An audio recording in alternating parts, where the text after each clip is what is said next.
여러분은 살아가면서 문득문득 나 자신은 누구인가? 나는 어디에 있는가? 나 자신을 찾고 싶어하는 마음이 생긴 적이 있지는 않았습니까? 인문학 강사인 최진기 교수님에 의하면 그분은 나를 채우는 인문학이라는 책을 썼어요. 이 책의 부제가 문득 내 삶에서 나를 찾고 싶어질 때, 이 문구가 저에게 아주 강렬하게 다가왔습니다. 저는 너무 신기해서 이 책을 막 그냥 읽어댔습니다.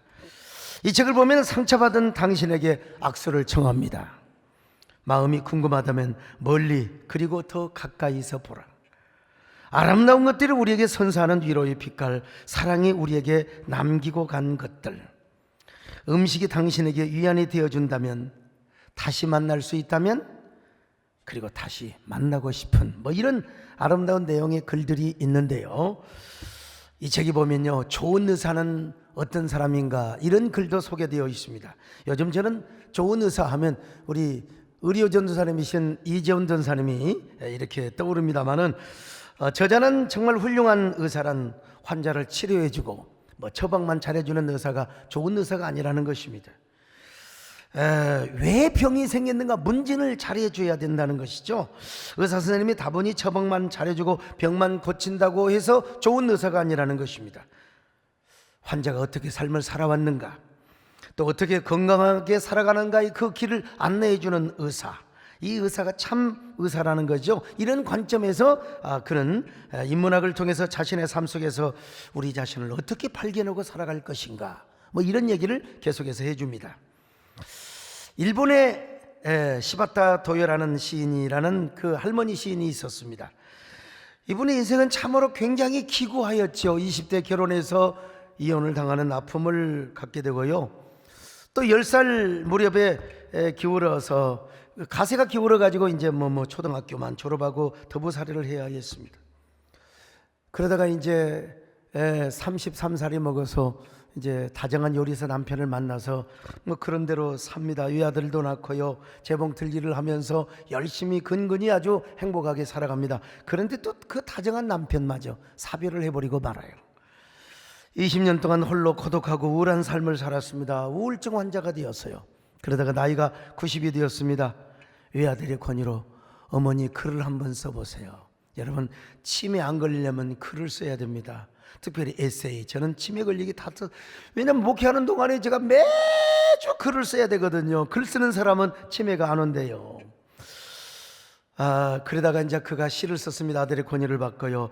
이 시는요, 위대한 문학적인 시는 아닙니다. 그러나 모든 사람에게 쉽게 다가와 그리고 마음의 심금을 울려주는 이런 시입니다. 그가 100세가 되기 전에, 아마 100세가 되던 해일 겁니다, 약해지지 마라는 책을 출간하였습니다. 한번 여러분 들어보실래요?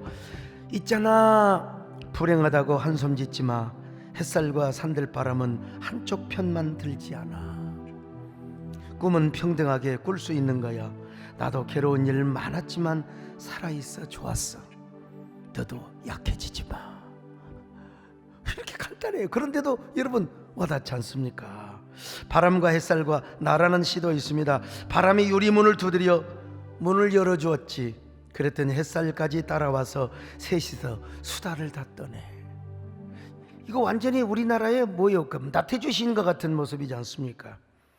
자신의 인생을 90에서야 발견하고 10년 동안 부지런히 시를 써서 책을 출간했습니다. 한마디로 자기 삶에서 자신을 발견하고 인생을 먹을 만큼 먹은 아주 성숙한 시라고 할 수 있습니다. 아주 현학적인 시는 아니지만요, 우리나라에서도 시바타 도요처럼 순천 할머니들이 쓴 책이 있잖아요. 그 유명한 책입니다. 여러분, 권정자 할머니 외에 사명의 할머니들이 쓴 책인데요, 우리가 글을 몰랐지 인생을 몰랐나?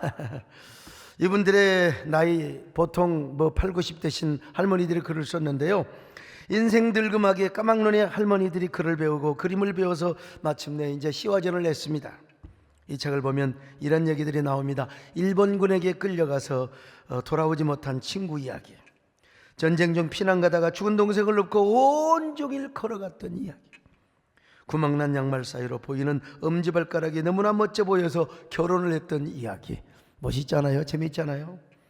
할머니들 글만 배운 것이 아니요, 한글만 배운 게 아니라 영어도 배웠습니다. 그래서 뭐 헬로우 티처 해야 되는, 어떤 할머니는 발음이 안 돼가지고 헬로우 티저 해가지고 웃기는 얘기도 있었고요. 이런 이야기도 있습니다. 남편은 자기 생일날 밥을 빨리 안 차려준다고 상을 엎어버려 밥상이 망가져 버렸어요. 그러나 나는 상을 새로 하지 않고 석 달 동안 땅밥에다가 밥을 차려주었다. 그랬더니 그 뒤로는 남편이 상을 안 엎었습니다. 상 엎은 새끼들 아무튼 간에. 동네 오빠에게 손목을 잡힌 할머니 이야기를 들어보세요. 한 동네 사는 친구 오빠가 결혼하자고 내 손을 잡았습니다. 나는 마음이 안 들었지만 내 손을 잡아주었기 때문에 결혼을 해야 되는 줄을 알았습니다. 그래서 결혼해버렸어. 이런 가슴 아픈 글도 있어요. 몸이 아프다가 보니까 약초가 눈에 들어왔습니다. 그래서 아들 중학교 납부금을 안 주고 약초를 샀습니다. 아들 중학교 납부금도 안 주고 자기가 살려고. 근데 나중에 알고 보니까 그 약초는 가짜였습니다. 비참했습니다. 죽어야 되겠다고 생각을 하고 주변을 정리하였습니다. 청소도 하고 이불도 빨래도 해놓았습니다. 그렇게 하고 죽고 싶어서 연탄불을 방에 피워놓고 방문을 잠갔습니다. 그런데 퇴근에 들어온 남편이 놀라서 창문을 깨고 들어와 나를 살렸습니다. 남편은 돈은 또 벌면 된다고 하였습니다. 나를 달랬습니다. 미안하고 고마웠습니다. 여러분, 이런 글도 있어요. 고마운 친구와 화장품 가게를 시작했어요. 명의도 내 이름으로, 카드도 내 이름으로 해준 친구가 너무나 고마웠다. 어느 날 친구는 은행 대출을 해서 도망갔고 나는 3억 7천만 원의 날벼락을 맞았다. 아들 방까지 빼서 빚을 갚으며 글만 날았어도 가슴을 쳤다. 나는 길을 쓰고 공부를 했다. 이제는 은행도 혼자 가고 사인도 한다. 사기당한 돈 3억 7천이 글 배우게 된 값이다. 최우수상 받았어요. 여러분, 얼마나 가슴이 찡한 글들입니까? 할머니들은 글을 몰랐을 뿐 인생을 몰랐던 건 아니었거든요. 그러나 엄밀하게 말하면 글을 배우고 나서야 자신의 삶을 글로 표현할 수 있었던 것입니다. 그런데 요즘 사람들은 글을 아는데 도대체 인생을 모르는 사람들이 있어요, 여러분. 아니, 심리학자들의 이름을 줄줄줄 외우고 막 시를 줄줄줄 외우는데 도대체 자기가 어떤 삶을 살아가는가, 내 인생은 무엇인가 몰라요. 여러분, 어떤 사람이세요? 어떤 인생을 살아간다고 생각하십니까? 문득문득 여러분의 삶 속에서 나 자신이 누구인가를 찾고 싶을 때가 있잖아요. 인생은 무엇인가? 도대체 저 별들 너머로 반짝이는 저 세계에는 누가 살고 있단 말인가? 나는 무엇 때문에 오늘도 이렇게 바쁘게 살단 말인가? 내 삶의 방향은 올바로 맞추어져 있는가? 나의 목표는 무엇인가? 나의 미션은 무엇인가? 나의 심장은 오늘도 무엇 때문에 이렇게 박동거리며 살고 있단 말인가? 이걸 제대로 깨닫고 발견한 사람은 진정한 인생을 살아간다고 말할 수 있지요. 그러나 오늘 또 많은 사람이 방황하고 있습니다. 어디로 가야 하는지, 내 인생은 어디로 향하고 있는지. 이 코로나 상황 속에서도 얼마나 바쁘게 저녁에 밤거리, 네온사인 거리, 그 불빛 아래 가로등빛에서 방황하며 살아가는 사람들, 도대체 왜 그럴까? 오늘날 많은 사람들이 인문학적, 철학적, 심리학적으로 질문을 하며 인생을 왜 살아야 하는가, 나는 지금 어느 길을 걸어야 하는가 질문을 하며 살아갑니다. 근데 정작 자신을 발견하지 못한 사람들이 있어요. 지지난주 화요일 날 제가 장수 신전교회 가서 총회 기독교 역사 사적지 제24호 지정 감사 예배를 드렸습니다. 전라북도 장수까지 기쁜 마음으로 달려갔습니다. 왜냐하면 제가 어린 시절에 둘째 이모님이 장수에 사셨어요. 아주 굉장히 가난하셨던 것 같아요. 장수에 살았던 것 보니까 제가 거기에 많이 초등학교 때 놀러 갔거든요. 어린 시절에 추억이 있었어요. 그런데 그러다 보니까 이제 저희 이모님이 사시던 동네가 신전교회와 멀지가 않아 아주 가까워요. 내가 거기 데려간 김에 어린 시절의 추억을 찾고 싶어서 제가 어린 시절에 다녔던 금곡리 새개미 마을을 찾아서, 요즘은 그런데 제가 이모님의 집에 갔을 때는 이제 주로 어린 시절에 겨울방학 때 농번기 때는 못 가잖아요. 겨울에 저녁에 가면 할 일이 없어서 전부 다 우통을 벗고 이잡기 대회를 했어요. 옛날에 왜 이렇게 이가 많았는지 몰라요. 얼마나 이가 많았는지 옛날 어른들은 일단요, 화로에다가 옷을 딱 벗어가지고 내일을 툭툭 털어요. 그러면 그 이들이, 게을러 터진 이들이 막 툭툭툭 떨어져가지고 화로불에 막 이가 죽어서 막 터지는 소리 틱틱틱틱틱 하고 죽어요. 참. 근데 여러분, 대부분의 이는요, 지혜로운 이는 전부 그 어디에 있냐면 그 옷 그 이음매 사이에 숨어 있습니다. 대산을 넘어 험곡의 그 깊은 골짜기에 숨어 있어. 그걸 이제 손톱으로 틱틱 깨서 죽여요. 근데 막 배부른 그 이 있잖아요. 예. 우리 배부른 누구를 어떻든 간에 그 배부른 이가 있는데 그 이는요 틱 튀기면요 이게 그냥 피가 터져가지고 막 입술까지 툭 맞았어요. 아이고 더러워. 옛날에 어떻게 그렇게 살았는지 모르겠어요. 아무튼. 예. 근데 이게 이가 또 알을 까놨습니다. 이걸 뭐라고 하냐면 썩해라고 그래요. 썩해. 이 썩해가 어른들은 잘 안 보여가지고 할머니들은 전부 이빨 하나 있는 걸로 칵칵칵칵 쳐서 씹었어요. 칵칵. 그러면 아유 그때 그래도 병 걸리지 않고 우리 할머니는 96세까지 사셨어요. 그건 이제 또 이도 없는 분들은 이제 이게 안 되잖아요. 그러니까 이제 호롱불에다가 촛불에다가 이제 옷을 치서요. 그러면 이 썩해가요 호롱불에 타서 막 티티틱틱틱틱틱틱틱 누런 냄새가 납니다. 이잡기대회를 하면은 이를 제일 많이 잡은 사람이 1등을 해요. 근데 저희 어머니는 이를 못 잡아요. 내 옷에서 2마리 3마리밖에 못 잡는 거요. 우리 이모님은 말이요 막 그냥 손주들의 옷에서 막 이를 막 그냥 10마리 15마리를 잡. 그래도 내가 화딱지가 나가지고 마루에 나와가지고 우리 엄마는 왜 이도 못 잡냐 막 그냥 욕을 하면서 집에 가보라 집에 가보라. 그때 왜 내가 울었나. 그때 왜 울었나. 그러면 저희 이모부님께서 저를 달래려고 부엌에 나무를 쟁여놓은 허청, 이게 오랜만에 써본 단어입니다. 허청에 그 보관해둔 알밤을 꺼내가지고 깎아줍니다. 강사가 울지 마라. 이를 못 잡는 것이 좋은 거야. 난 그게 뭔 말인지도 몰라서 그때는. 지금 생각하면 진짜 이 덜 잡는 것이 좋은데 우리 엄마가 저 옷을 빨리 빨아주고 깨끗하게 해주니까 이가 없었을 거 아닙니까? 옛날 시골에 가면 그냥 애들요 전부 다 막 극리라고 난립니다. 그냥 배룩도 있고 막 옷에다가 DDT를 뿌려가지고 우리가 그렇게 살았습니다. 옛날에 참요. 근데 그때 울었던 때가 엊그제 같아요. 그 이모부 부모님도 이모부님께서도 다 돌아가시고 이종 형님들도 다 돌아가시고 조카들은 어디로 다 이사가 버리고 연락도 안 되고 제가 물어 기억을 더듬어서 그 집을 찾아가 보니 그 집은 흔적도 없고 완전 폐허 그냥 공터로 남아있어요. 빈터요. 제가 거기서 중년이 짙어가는 남자가 되어서 혼자 그냥 서 있습니다.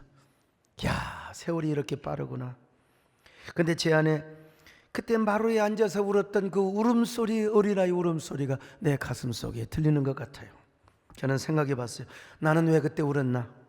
왜 나는 그토록 승부욕이 있었던가? 이를 좁게 잡으면 좋은데 왜 그렇게 막 그냥 시앙시앙하면서 울었나?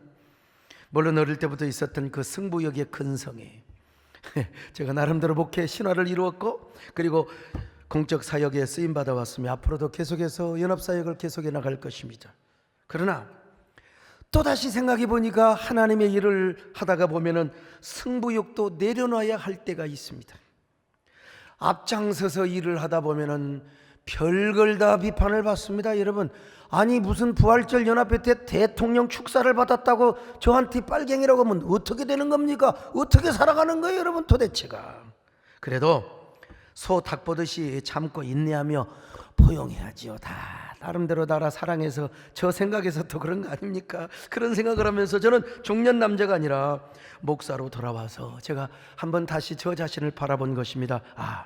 하나님께서는 내가 코올리게 어린 시절에도 이런 모습을 보고 계셨을 텐데, 그리고 그 눈물이 오늘날 사랑하는 성도들과 한국교회를 위한 눈물로 승화시킬 것도 우리 하나님은 알고 계셨을 거야. 나는 앞으로도 외로운 공적 사역의 길을 걸으며 많은 눈물을 흘려야 될지도 모르겠다.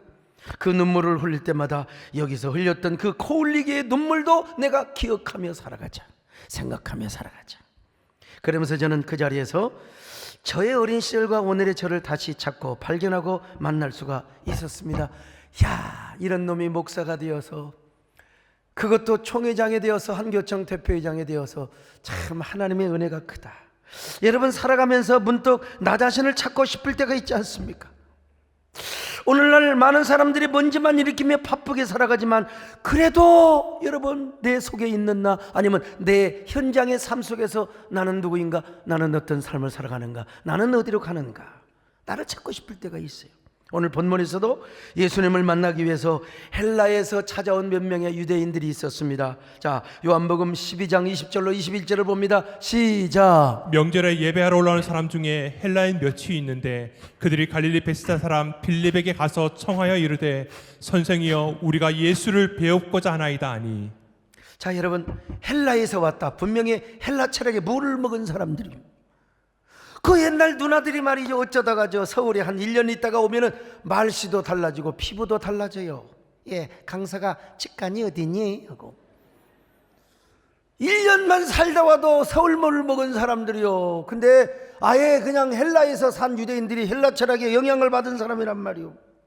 그래서 이들은 분명히 예수님을 인문학적이고 철학적인 접근으로 저 예수님이 유명하다는데 한번 만나고 싶은 그런 호기심이 생겼던 것입니다.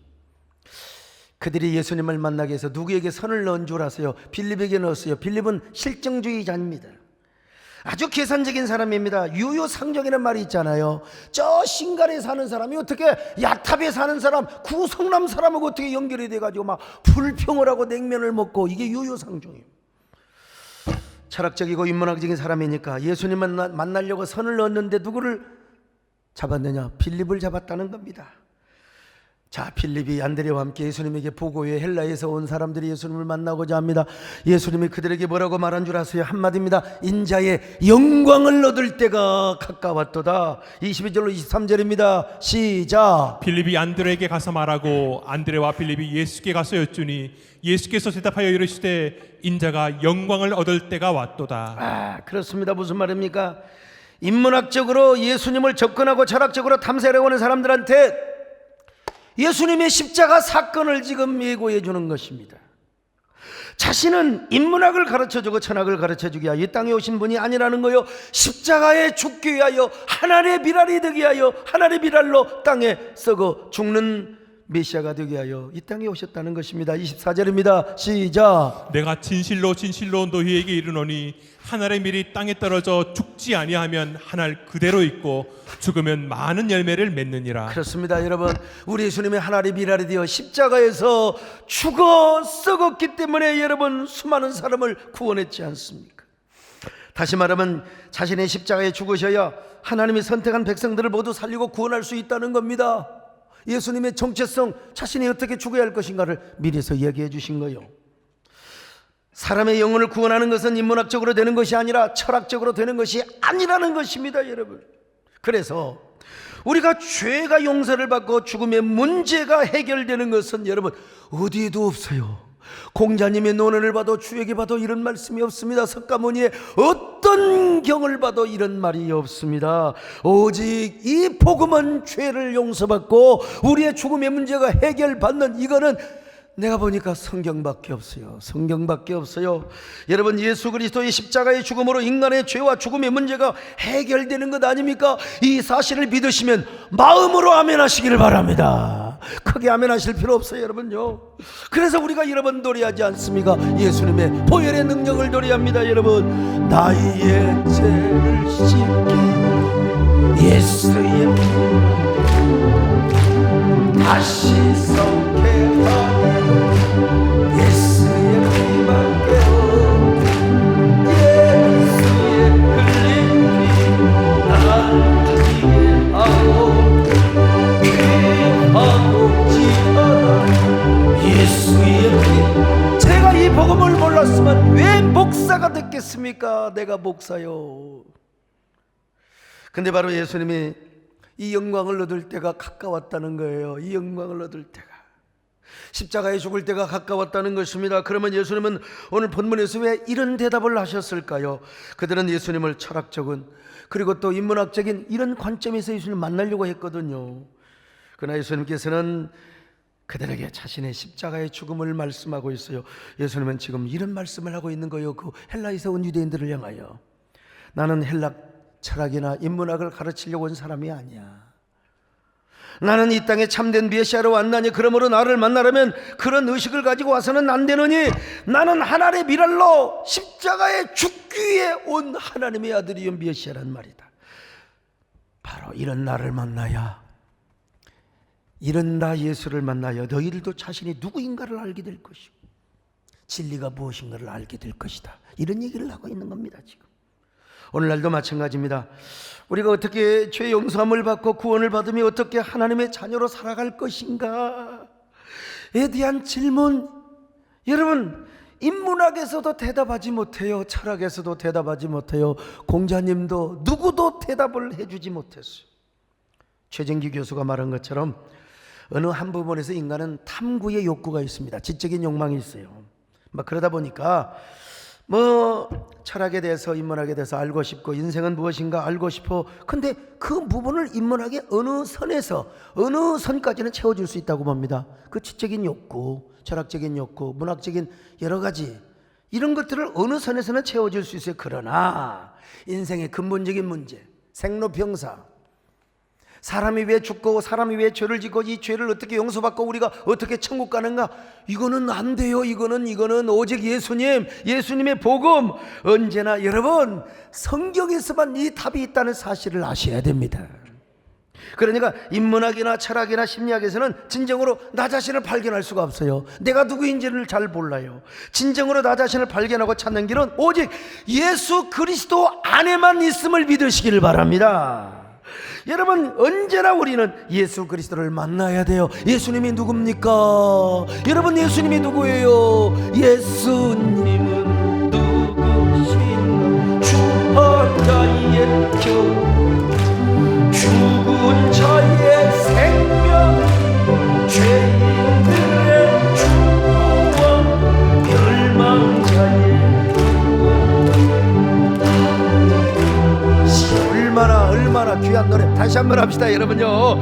예수님은 누구신가? 죽은 자의 경은 죽을 자의 생명, 죄인들의 주와 멸망자의 구원, 우리의 평화가 되어주십니다. 여러분 오늘 우리는 예수님을 믿습니다. 그러나 예수님을 믿는다고 맨날 예수님 안에 거하는 건 또 아니에요. 우리가 항상 예수님 안에 살고 예수님을 만나야 되는데요. 자, 그럴 때 우리가 자신이 누구인가를 제대로 알 수가 있습니다. 나 자신의 참된 실존과 자아를 알게 되고요. 그리고 진정으로 나 자신을 만나게 되는 거예요. 예수 그리스도 안에서. 자, 이런 사람은 항상 예수 그리스도 안에서 사는데, 그러면 도대체 예수 그리스도 안에서 사는 것이 도대체 무슨 의미인가? 이게 바로 25절에서 아주 정확하게 말씀하고 있습니다. 자, 25절 볼까요? 시작. 자기의 생명을 사랑하는 자는 잃어버릴 것이요 이 세상에서 자기의 생명을 미워하는 자는 영생하도록 보존하리라. 여러분 예수님 안에서 자기 생명을 미워하래요. 예수님을 만나기 위해서는 자신의 생명을 사랑하는 자는 예수님을 만날 수가 없고 예수님 안에서 살아갈 수가 없다는 거예요. 이게 도대체 무슨 말이요? 자신의 생명을 미워하라. 자신의 생명을 미워해야 우리가 예수님 안에 살고 영생의 삶을 누리게 될 것이다. 여러분 도대체 이게 무슨 말이요? 이거 자신의 생명을 미워하라니, 천하보다 소중한 것이 하나님의, 우리 여러분 온 천하보다 소중한 것이 생명이라고 그랬잖아요. 생명. 온 천하를 얻고도 생명을 잃어버리면 그게 무슨 소용이냐고 말씀하셨잖아요, 여러분. 그러나 우리가 이 의미를 잘 알기 위해서는 헬라어에는 생명이라는 두 가지 의미가 있어요. 두 가지 단어가 있는데 하나는 푸시케요, 하나는 조예입니다. 푸시케, 이는 육신의 생명, 본성의 생명, 자연인의 생명입니다. 그냥 세상에서 말하는 이런 생명이요. 근데 이 생명은 근본적으로 영적인 생명, 또 여러분 영적인 그 생활에 영향을 미치지 못하는 것입니다. 그럼에도 불구하고 이 생명은 가장 고귀한 생명이요, 하나밖에 없어요. 이 하나밖에 없기 때문에 우리가 코로나를 조심해야 되는 겁니다. 예배를 드리다가 코로나 걸려 죽으면 순결하고, 난 그렇게 말하지 않습니다. 난 그렇게 가르치지 않아요. 여러분 조심할 수 있는 데까지 우리가 조심하는 게 좋아요. 헛되게 죽으면 안 되죠. 그러나 우리 예수님은 또 말씀하십니다. 푸시케만을 사랑하지 말라는 거예요. 푸시케. 자, 25절 다시 보실까요? 시작. 자기의 생명을 사랑하는 자는 잃어버릴 것이요 이 세상에서 자기의 생명을 미워하는 자는 영생하도록 보존하리라. 여기서 말하는 이 생명은 뭐예요? 푸시케로서의 생명입니다. 본성의 생명. 이걸 미워해라. 그래야 영원한 생명을 얻게 된다는 것입니다. 그런데 또 하나의 단어, 생명이 있는데 이게 바로 뭐냐? 조예입니다. 이 단어는 영적인 생명을 말하고 거듭난 생명을 말하며 본질적인 영혼의 생명을 가리킵니다. 이 생명은 여러분 푸시케와는 완전히 달라요.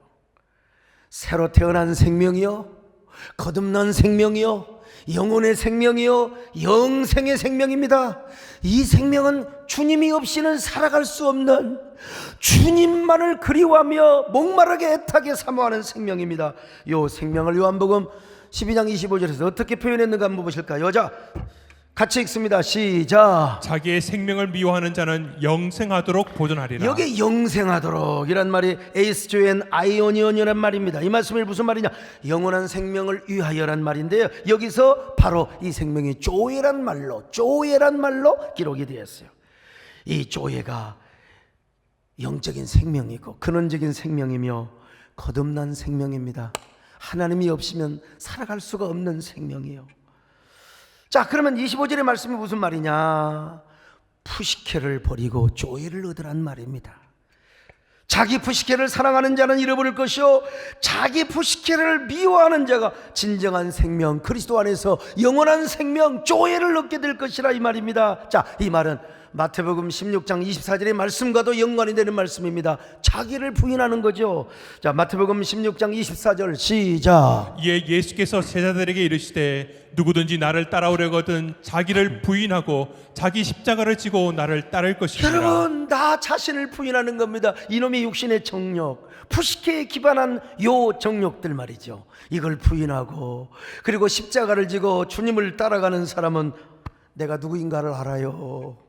나는 어떤 사람인가를 알아요. 내가 어떻게 살아야 할 것도 알아요. 나의 미션도 알고 나의 사명도 안단 말이요. 이 사람은 문득문득 나를 현장에서 찾으려고 노력할 필요가 없는 겁니다. 내가 그냥 그 길을 가면 되는 거예요. 예수 그리스도 안에서 살아왔던 그 길, 예수 안에서 내가 어떤 존재인가를 발견하며 이 사람은 그냥 그 길을 가는 겁니다. 그 길을 가는 거예요. 내가 가야 할 길을 물어볼 필요가 없어요. 내가 가는 길이 말이에요, 돈인지 명예인지 그게 아니야. 그냥 주님의 길을 따라가는 것입니다. 이런 사람은 낮은 자존감이나 비교의식, 열등의식 이것 때문에 시달릴 필요도 없습니다. 여러분, 언제나 내가 그리스도 안에서 내가 누구인가를 아는데, 내가 가야 할 길을 아는데요, 그리고 어떻게 내가 주님께 영광 돌릴 길을 아는데요, 이런 사람은 어떻게 삽니까? 살아도 주를 위하여 살고 죽어도 주를 위하여 죽는 것입니다. 할렐루야. 여러분 모두 다 이런 사람이 되시기를 축원합니다. 아멘. 바울의 고백대로 말이죠.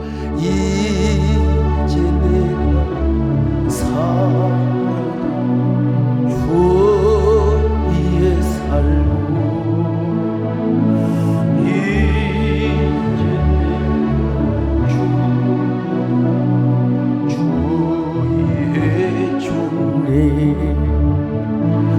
하늘 영광 보여주는 날 오라 하네.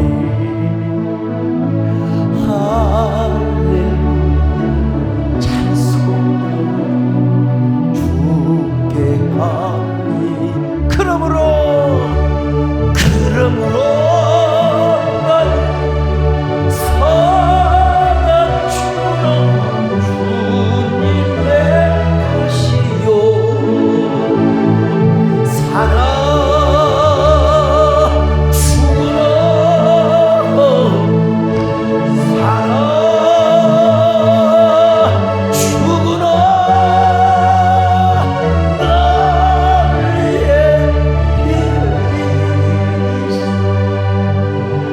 내 주님의 것입니다. 그러므로 가슴에 손을 얹습니다.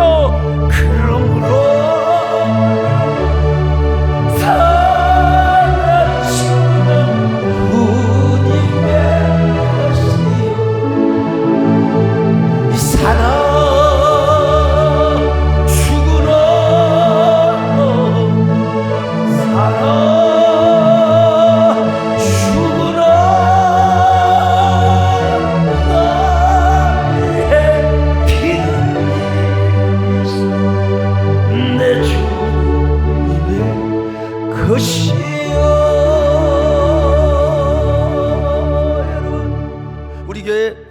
윤동현 목사님 계시잖아요. 문화 담당. 저분은 저 옛날에 방송에서 PD하다가 이제 아버지 길을 따라간다고 또 여러분 목사가 된 거예요. 할아버지가 윤옥경 목사님이세요.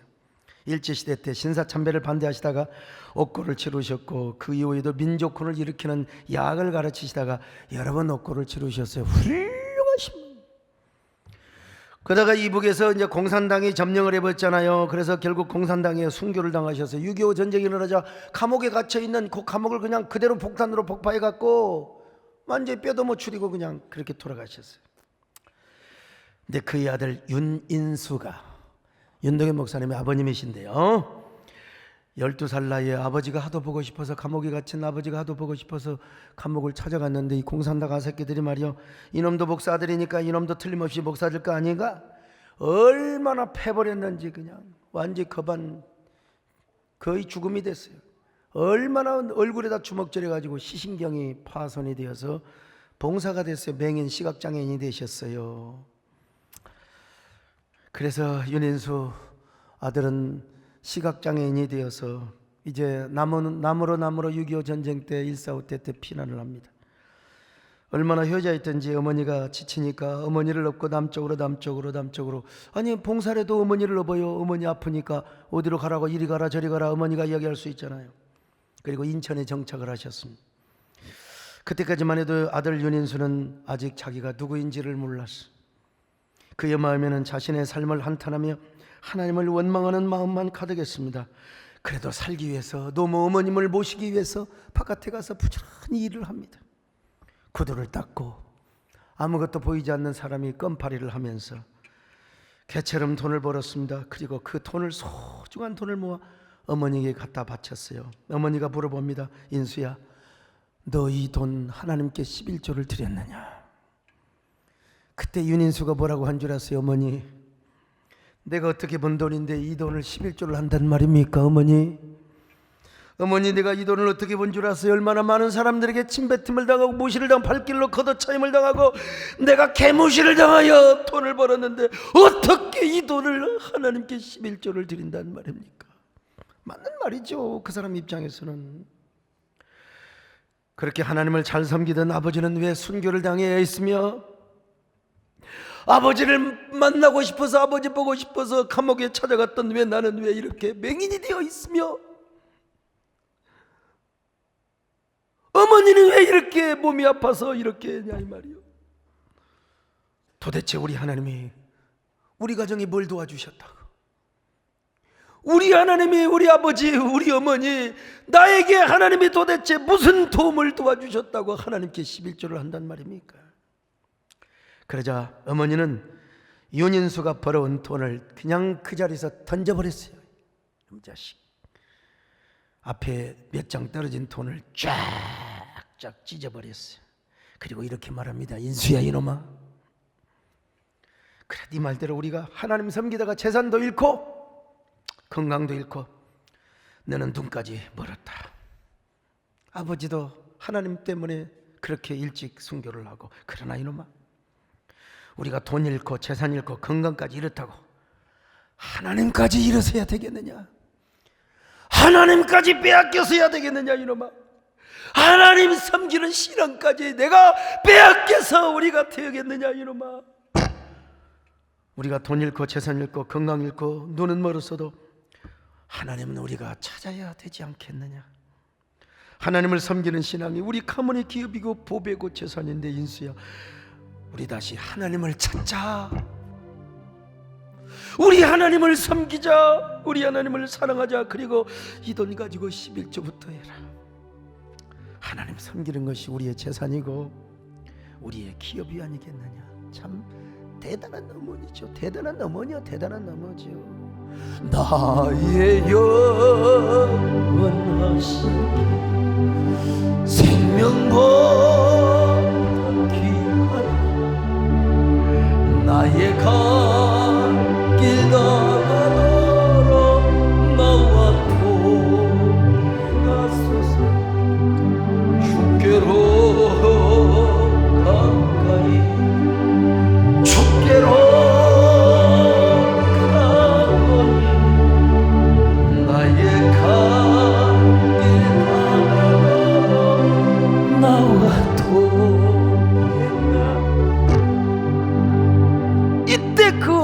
말씀에 윤인수가 자기가 누구인가를 깨달았어요. 하나님은 이런 분이고 예수 그리스도 안에서 나는 어떤 사람인가. 그래, 우리뿐만이 아니지, 욥도 그런 시험을 당했다고 했지 않는가. 우리 집안은 망한 것이 아니라 흥한 것이다. 우리 아버지는 억울하게 죽은 것이 아니라 이 세상에서 가장 행복한 영광스러운 순교를 하신 거야. 내가 눈이 멀었다고 내 인생이 망한 것이 아니야. 앞으로 하나님을 잘 섬기고 살면 나는 이 땅에서 가장 복된 삶을 살 수 있어. 그렇게 깨달은 후 자신도 아버지의 길을 따라갔습니다. 아니, 하나님께서 그의 거룩한 소명의 길로 그를 불러주신 거예요. 그리고 목사님이 되셔서 지금은 구로구지만 옛날에 영등포구 고척동에서 무진교회를 개척하고 목회를 하셨습니다. 왜 무진교회라고 했느냐? 아버지가 김일성이 살았던 바로 옆집에 있는 무진교회에서 목회를 하셨대요. 그래서 아버지 목회를 이어서 한다는 뜻으로 아버지의 교회 이름을 따서 무진교회. 그리고 이렇게 목회를 하시면서 낳은 아들이 바로 우리 윤동현 목사님. 윤동현 목사님 어머니를 제가 지난번에 배웠는데요, 백발이 멜류관을 쓰시긴 하셨지만 너무너무 고우셔요. 연세가 드셨는데도. 그러니까 우리 윤인수 목사님께 예쁜 사모님을 주시고 저희 집사람과는 전혀 다른 천사 같은 그런 사모님을 주셨어요. 여러분, 그러니까 우리 윤동현 목사님 우습게 보지 마세요. 맹인이 된 아들을 그렇게 후려치며 신앙교육을 했던 그 할머니의 손자요, 윤인수 목사님의 아들이요. 윤인수 목사님은 맹인인데도 불구하고 열심히 공부를 해서 우리나라 신학석서 1호 시각장애인 가운데 그 윤인수라는 아들도 처절한 삶의 환경에서 하나님이 누구인가를 알게 되고 예수 그리스도 안에서 자신이 누구인가, 나는 어떤 길을 가야 하는 사람인가. 그래서 그는 주님의 길, 사명의 길, 축복의 길을 걸어가게 된 겁니다. 우리 윤동현 목사님 워낙 어릴 때부터 가난하게 자라서 돈을 버는 게 꿈이었어요. 그래서 PD가 되었습니다. 돈을 한동안 벌었죠. 번 돈 나중에 다 날려버렸어요. 바람과 함께 훅. 그리고 저 키 큰 이 멀대 같은 사람이 이제는 나도 우리 아버지 길을 가겠다고 할아버지, 아버지, 아들 3대 부자가 목사의 길을 걸어가고 있습니다. 여러분 참 훌륭하죠. 다 돌아가셨지만 우리 윤인수 목사님에게 윤인수만 아니요, 윤덕인 목사님에게 박수 한번 해드렸어요. 할렐루야. 여러분도 문득 삶의 현장에서 나 자신을 찾고 싶을 때가 있습니까?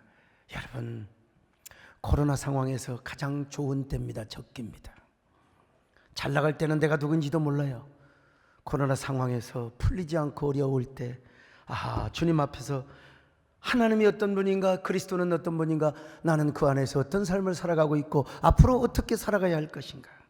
오늘 여러분, 그러므로 이런 코로나 상황에서 우리 예수님을 가까이 하시기를 바랍니다. 그분을 만나시기를 바랍니다. 여러분, 그리스도 안에서 자신의 혼적 생명을 미워하며 조예를 차지하시기를 바랍니다. 조예를 추구하시기를 바랍니다. 코로나 때 예배와 상관없이 그냥 집안에서 웅크리고만 있는 사람은 자신의 푸시케만을 사랑하는 사람, 물론 제가 이야기합니다. 고위험군 노역자들은 지금도 우리 유튜브로 예배를 드려야 돼요. 그리고 우리가 코로나를 조심해야 됩니다. 그러나 전혀 예배와 상관없이 집에서 그냥 계속해서 웅크려 있는 사람은 안 돼요. 여러분, 우리가 정말로 주님을 만나 조예의 생명을 추구해야 됩니다. 이런 사람은 예배를 사모하고 주님을 그리워하지 않을 수가 없습니다. 은혜를 사모하는 사람이요, 여러분, 영적인 그리움과 사모함 속에서 나 자신이 존재하는 걸요, 내가 그 길을 가는 걸요, 그 속에서 진정한 나를 발견하니까 내가 그 길을 가는 겁니다. 여러분, 그런 사람은 아름다운 존재입니다. 주님 보시기에 두고 보기에도 아까운 사람이요, 주님이 두고 보기도 아까워서 이런 사람을 눈에 넣어도 아프지 않는 귀염둥이요, 이런 사람이 사랑스럽고 복된 존재입니다. 이런 모두 코로나로 인하여 어려운 때에 모두 다 이런 사람으로 살아가시기를 축원합니다. 이런 존재로 살아가시기를 바랍니다. 주님 안에 이런 복된 존재로 살아가시기를 바랍니다. 오늘 다 함께 하나님 사랑의 눈으로, 하나님 사랑의 눈으로 늘 어느 때나 바라보시고, 하나님 인전 비로소 언제나 너에게 기울이시니, 어둠에 밝은 빛을 비춰주시고 너의 작은 시간에도 응답하시니, 너는 어느 곳에 있든 주를 향하고 주만 바라보. 가슴에 손을 얹고요. 여러분들은 소리를 크게 지를 필요가 없습니다. 마음으로 그냥 부르시기를 바랍니다. 우리 한번 다시 한번 해요. 하나님 사랑의 눈으로 너를 어느 때나 바라보시고, 하나님 인전 비로소 언제나 너에게 기울이시니, 어둠에 밝은 빛을 비춰주시고 너의 작은 시름에도 응답하시니, 너는 어느 곳에 있든지 주를 향하고 주만 바라보시라.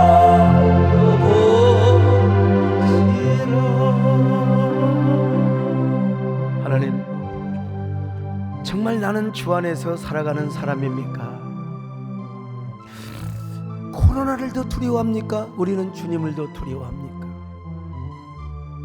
나는 정말 주님 보시기에, 주님 두고 보시기도 아까워 주님의 눈에 넣어도 아프지 않는 귀염둥이로 살아가고 있습니까? 오늘 다시 이 시간 주님을 만나게 하옵소서. 그리고 내가 가야 할 길을 걸어가게 하여 주옵소서.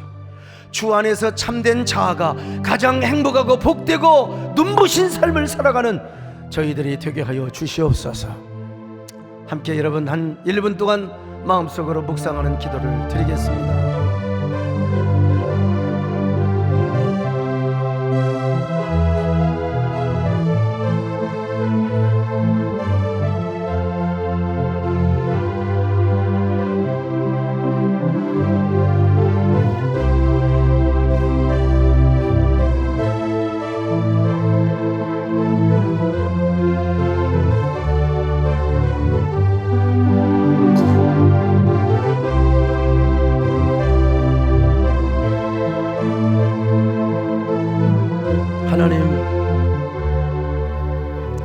우리는 몰랐지만 어둠 속에서도 하나님은 우리에게 빛을 비춰주셨습니다. 우리가 모르고 믿음이 없는 불평과 신음소리를 하였을 때도 하나님은 그 소리를 다 들어주셨습니다. 이제 어느 곳에 있든지 우리는 언제나 주 안에서 사는 존재들이 되게 하여 주시고, 언제나 주님만을 바라보는 저희들 되게 하여 주옵소서. 묵묵히 코로나 상황 속에서도 신앙의 길을 걷게 하여 주옵시고, 우리가 최선을 다하여 조심을 하지만 하나님이여, 코로나보다 주님을 더 두려워하게 하여 주시옵소서. 주님의 길을 가게 하여 주시옵소서. 예수님의 이름으로 기도드리옵나이다. 아멘.